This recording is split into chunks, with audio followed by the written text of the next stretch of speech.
안녕하세요. 오늘은 투자자들 사이에서 정말 핫한 고소득 ETF죠. 바로 SPYI에 대해 한번 제대로 파헤쳐 보려고 합니다. 특히 매달 따박따박 들어오는 현금 흐름을 원하신다? 그럼 오늘 내용 정말 귀가 솔깃하실 거예요. 자, 그럼 바로 시작해 볼까요? 자, 시작부터 숫자가 엄청나죠? 네, 바로 이게 SPYI의 연간 분배율입니다. 와, 거의 12%에 달하는 정말 어마어마한 수치예요. 이게 얼마나 대단하냐면 S&P 500 지수 배당률이 지금 한 1.3% 정도 되거든요. 그거랑 비교하면 무적 9배가 넘는다는 얘기입니다.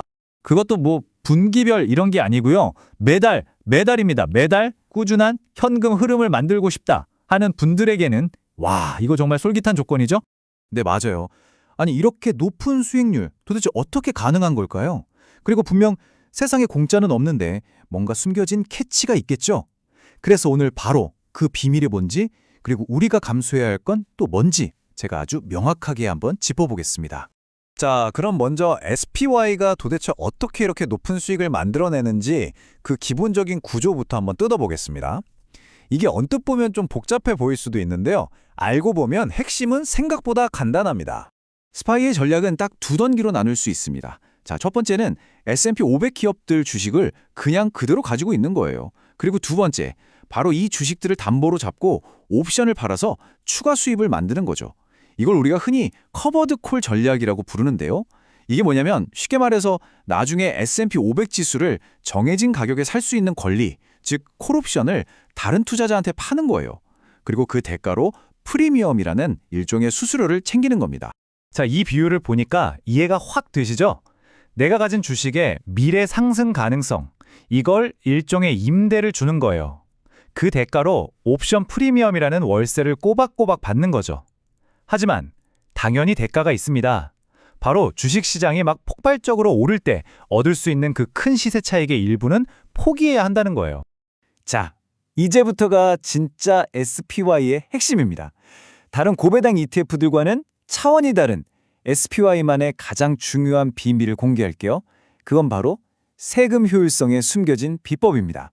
그 비밀의 핵심은 바로 섹션 1256 계약이라는 좀 생소하게 들릴 수 있는 특별한 세법 규정입니다. 여기서 진짜 중요한 점이 뭐냐면 SPYI는 애플 같은 개별 주식이나 SPY 같은 일반 ETF에 대한 옵션을 쓰는 게 아니라는 거예요. 대신에 S&P 500 지수 자체에 대한 옵션을 활용하거든요. 바로 이 지수 옵션을 미국 세법에서 특별 취급해 주는 겁니다. 이걸 섹션 1256 계약으로 분류해서 엄청난 세금 혜택을 주는 거죠. 자, 이 표를 보시면 차이가 한눈에 들어옵니다.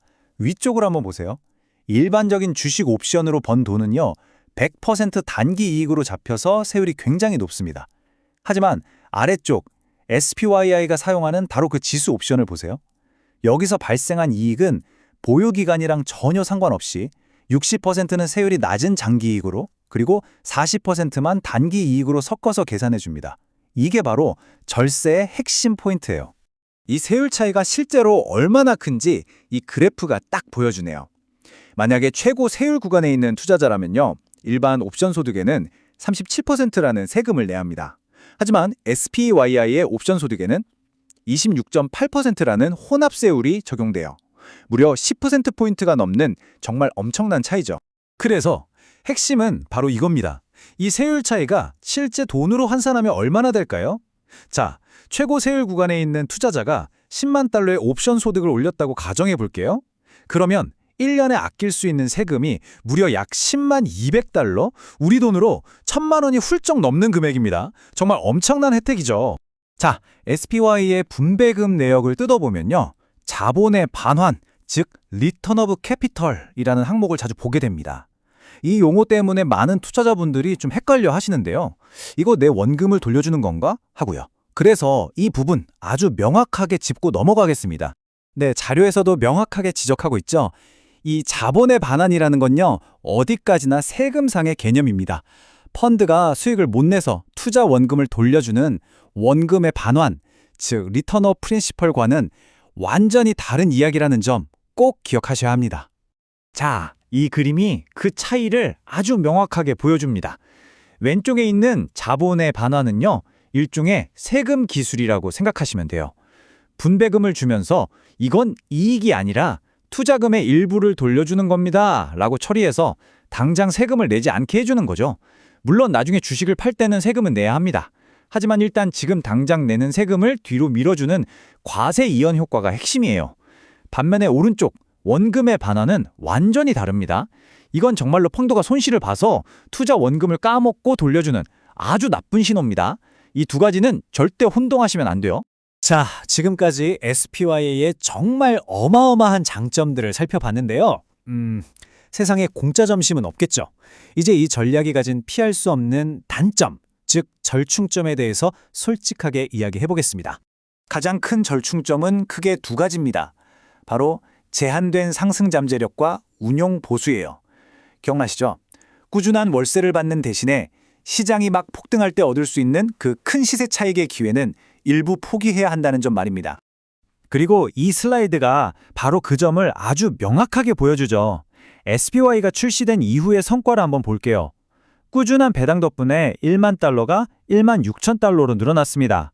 하지만 같은 기간 S&P 500 지수는 1만 8천 달러 이상으로 성장했어요.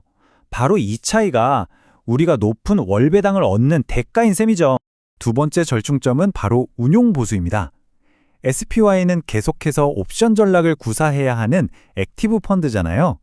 그렇기 때문에 일반적인 지수 추종 ETF보다는 좀 더 높은 연 0.68%의 보수를 내야 합니다. 자, 결국 모든 것을 종합해보면 딱 이겁니다. SPY는요, 강세장에서의 그 폭발적인 수익률은 일부 양보하는 대신 그 대가로 시장 상황과 관계없이 꾸준하고 심지어 세금 혜택까지 있는 월 현금 흐름을 선택하는 전략인 거죠. 이제 마지막 질문은 여러분 스스로에게 달려 있습니다. 여러분의 투자 목표는 무엇인가요? 시장의 폭발적인 상승률을 쫓는 것인가요? 아니면 매달 통장에 들어오는 예측 가능한 현금 흐름을 더 중요하게 생각하시나요? 바로 이 질문에 대한 여러분의 답이 SPY가 여러분의 포트폴리오에 적합한지를 결정해 줄 겁니다.